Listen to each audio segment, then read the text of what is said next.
ये टेप्स जो हो रही हैं, ये जो सारा ड्रामा है, अब आप समझें कि ये मसला है क्या मुल्क का। जिस मुल्क के अंदर उनका सरबरा, प्राइम मिनिस्टर और वजीर चोरी शुरू कर दें, मुल्क के पैसे को चोरी करके बाहर ले जाना शुरू कर दें, और वो बाहर क्यों ले जाना चाहते हैं, क्यों ले जाना पड़ता है? क्योंकि अगर मुल्क में पैसे रखेंगे तो नजर आ जाएंगे लोगों को। आजकल टैप्स निकल रही हैं, जजेस के नाम आ रहे हैं, ये सब ड्रामा है। वज़ीर आज़म इमरान खान का तकरीब से धुआंधार खिताब, सियासी हरीफों पर एक के बाद एक लफ्जी वार। बोले लंदन फ्लैट्स पर कभी कतरी खत आया, कभी कैलबरी फॉन्ट आया, मगर आज तक सबूत का एक कागज ना आया। वज़ीर आज़म ने साबिक वज़ीर आज़म का मशहूर ज़माना फिक्रा दोहराकर करारा तंज भी कर डाला।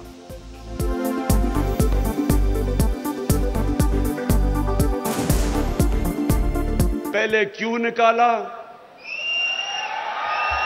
अदलिया को बुरा भला, फिर उसके बाद पाकिस्तानी फौज को बुरा भला। मैं तो खैर बुरा भला हुई, मुझे तो वो कहते हैं बहुत जालिम हूं मैं, तो सबको बुरा भला। भाई आप जवाब दें कि आपने ये 4 फ्लैट लिए किधर से? सारी चीजें कर रही हैं लेकिन जवाब नहीं दे रहे। मैं उनका नाम यहां लेना नहीं चाहूंगी, लेकिन एक चैनल ने तो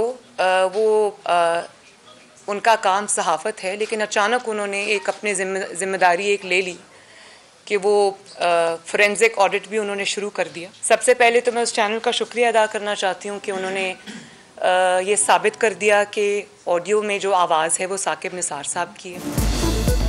नाम नहीं लूंगी, एक चैनल ने फॉरेंसिक ऑडिट भी करना शुरू कर दिया। उस चैनल का शुक्रिया, उन्होंने साबित किया ऑडियो साकिब निसार की है। आपने तकरीरों को जोड़कर वीडियो बनाई। मरियम नवाज ने समा का नाम ना लिया और सब कह दिया। बोली साकिब निसार की जिन तकरीरों को जोड़ जोड़ कर पेश किया वो उनका तकिया कलाम भी तो हो सकता है। ये भी कहा ऑडियो से मुतालिक सबूत और शवाहिद हैं, लेकिन अदालत नहीं जाऊंगी, अदालत सुमोटो ले। कोर्ट लेके गए तो हमें नाइंसाफी का सामना करना पड़ा है, जो कि बहुत बुरी बात है, लेकिन अब मैं वो रोना नहीं धोना चाहती। मैं पहले तो ये मौका दूंगी अदालतों को कि वो खुद जो उंगलियां उठी हैं आज अदलिया पर या इदारे पर, उसको आगे बढ़कर खुद उसको उस धब्बे को दो। आपकी जो ऑडियो इस वक्त सोशल मीडिया पे बहुत ज्यादा वायरल है और उसमें 3-4 चैनल का आप कह रही हैं, वो आप किस ओहदे पे थे उस वक्त, किस हैसियत में आप किस ओहदे पे थे उस वक्त, किस हैसियत में आप किस ओहदे पे थे उस वक्त, किस हैसियत में आप किस ओहदे पे थे उस वक्त, किस हैसियत में आप किस ओहदे पे थे उस वक्त, किस हैसियत में आप। परवेज रशीद ने समझाया, लेकिन मरियम नवाज को समझ न आया। चैनल्स को इश्तिहार रोकने की ऑडियो असली होने का एतराफ कर लिया। मैं ये नहीं कह रही कि वो जोड़ जोड़ के बनाई हुई है या वो मेरी आवाज नहीं, वो मेरी आवाज है। 3-4 चैनल का आप कह रही हैं, वो आप किस ओहदे पे थे उस वक्त, किस हैसियत में आप वो उनको इश्तिहार अपना देने के कमाते हैं? देखिए, वो मेरी पार्टी का मीडिया सेल में तब चला रही थी, वो बहुत पुरानी है। आज का जो टॉपिक है काइंडली उसी पे रहे। जो सुहेल के साथ आपको दुश्मनी हो गई है अब, और आप इधर तो सलूट कर रही थी सहाफियों को जिन्होंने कोई और ऐसी स्टोरी की जो आपको पसंद थी, और जिस बेचारे ने अपना हक हलाल की कमाई का काम किया, जो उसने एक स्टेटमेंट को कातिया पांचा किया, उसके बारे में आपको आज बड़ी तकलीफ थी और उनका आप पहले ही ऐड बंद करने का कह चुकी हैं। शहबाज गिल की मरियम नवाज पर तनकीद, कहा आपके हक में सहाफी काम करे तो आप वाह वाह करती हैं। समा के रिपोर्टर सुहेल रशीद ने इंतहाई मेहनत से ऑडियो की असल हकीकत दिखाई तो मरियम नवाज दुश्मनी पर उतर आई। इश्तिहार तक बंद करने का कह चुकी।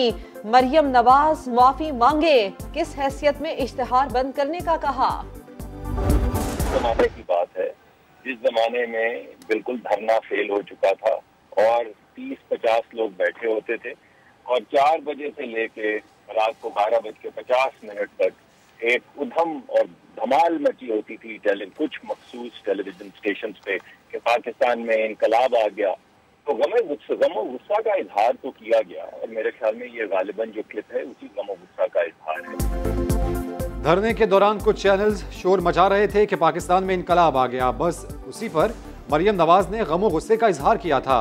सीनियर लीगी रहनुमा मुसद्दिक मलिक ने इश्तिहार बंद करने के बयान की वजाहत की तो लेकिन ये भूल गए कि धरना खत्म होने तक 92 न्यूज चैनल लॉन्च ही नहीं हुआ था। फिर मरियम उस चैनल के इश्तिहार कैसे रोक सकती थी? पीडीएम 3 मीटिंग्स कर चुकी है, कोई नतीजा नहीं निकला। शेख रशीद कहते हैं खुशनसीबी से ऐसी ऑपोजिशन मिली है। अभिनंदन को अवार्ड मिलने पर कहा ऐसा अवार्ड मिल रहा है जैसा हमारी ऑपोजिशन को मिला। भारतीय वजीर दिफा कहता है हम स्ट्राइक कर सकते हैं, दुश्मन भूल जाए कि पाकिस्तान की सरहदों को छेड़ा जा सकता है। शेख रशीद का राना शमीम के हलफनामे पर बात करने से इनकार। छोड़ो यार, इतना 7 दिन से ये केस पिट रहा है। मैं तो आपको पता है ट्रिपल एस हूं, short sweet and smart. Current issue पे बात करें। मिलिट्री लैंड पर कमर्शियल सरगर्मियां, डायरेक्टर मिलिट्री लैंड पेश। चीफ जस्टिस ने कहा आप लोगों का तरीका यही है, लंबी दीवारें बना दो फिर अंदर क्या होता रहे कुछ पता नहीं चलता। कंट्रोलमेंट लैंड का मामला तो बहुत खराब हो गया। अदालत ने रिमार्क्स दिए दिफाई इदारों में ये काम नहीं, मुनाफा बख्श काम शुरू कर दिया है। दिफाई मकासद के लिए मुख्तस जमीनें तेजी से कमर्शलाइज्ड हो रही हैं। जमीन की हैसियत की तब्दीली कवानीन और रूल्स की खिलाफ वर्जी है। कंट्रोलमेंट बोर्ड सरबराहान को नोटिस जारी, सेक्रेटरी दिफा भी तलब।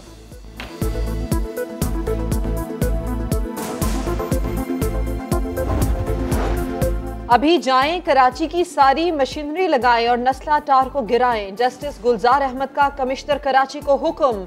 नस्ला टार और तिजोरी हाइट्स आज ही गिराकर रिपोर्ट्स मांग ली।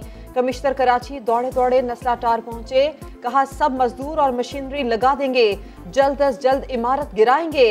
लेकिन समा पहुंचा तो पता चला कि कुछ मंजिलों से सिर्फ खिड़कियां दरवाजे निकाले हैं। बड़ी बड़ी मशीनों से बहुत प्यार से ग्रिल्स को चोट लगाई जा रही है। इंसानी अलमिया जन्म ले सकता हो, जिसके नतीजे में इस सूबे के, इस शहर के लाखों लोगों के घरों की छतें जा सकती हों। मैं फिर गुजारिश कर रहा हूं कि मैं अपने ओहदों को छोड़ दूंगा और अपने लोगों के साथ जाकर खड़ा हो जाऊंगा। सईद गनी का गैर कानूनी इमारतें गिराने के सुप्रीम कोर्ट के हुक्म के खिलाफ बयान, कहा अपना ओहदा छोड़ देंगे मगर इमारतें नहीं गिराएंगे। ऐसे अहकामात से इंसानी अलमिया जन्म लेते हैं।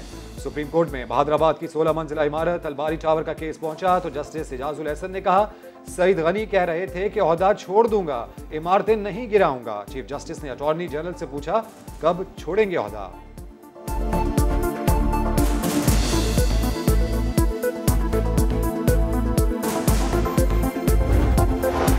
बलूचिस्तान में दहशतगर्दों का सिक्योरिटी फोर्सेस की चेक पोस्ट पर हमला, 2 सिपाही इंशाअल्लाह और नसीबुल्लाह शहीद हो गए। चेक पोस्ट दहशतगर्दों की नकलो हरकत रोकने के लिए बनाई गई थी। शेखुपुरा में नामालूम अफराद की गाड़ी पर फायरिंग, मियां बीवी 2 बच्चे मौके पर जाम बहक। फैमिली लाहौर के इलाके बाटापुर की रिहायशी थी।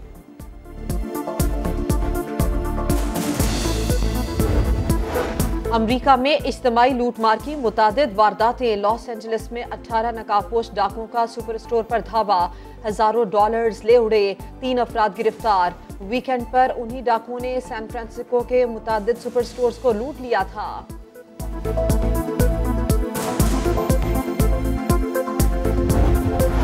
लाहौर से ताल्लुक रखने वाली म्यूजिशियन उरूज आफ्ताब ग्रैमी अवार्ड्स के लिए नामजद। बेहतरीन नए आर्टिस्ट और बेहतरीन परफॉर्मेंस अवार्ड्स की दौड़ में शामिल। मुल्क भर से नेक ख्वाहिशात के पैगामात। भारतीय क्रिकेट बोर्ड की न्यूजीलैंड के खिलाफ कानपुर टेस्ट से खिलाड़ियों को सिर्फ हलाल गोश्त फराहमी की हिदायत। क्रिकेटर्स को चिकन, दुम्बे और मछली खाने की इजाजत। भारतीय बोर्ड के फैसले पर बीजेपी को एतराज, कहा क्रिकेट बोर्ड हलाल गोश्त मुतारिफ करवाने वाला कौन होता है।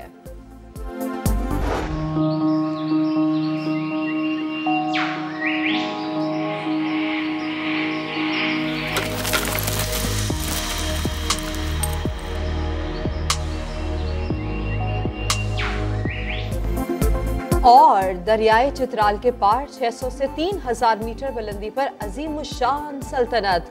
शहजादियां बच्चों के साथ हर शाम पहाड़ों से नीचे पानी पीने आती हैं। पहाड़ों के बादशाह सलामत, साल में सिर्फ एक बार सर्दियों में करवाते हैं दीदार। अनदेखा पाकिस्तान में दिखाएंगे मुकम्मल रिपोर्ट।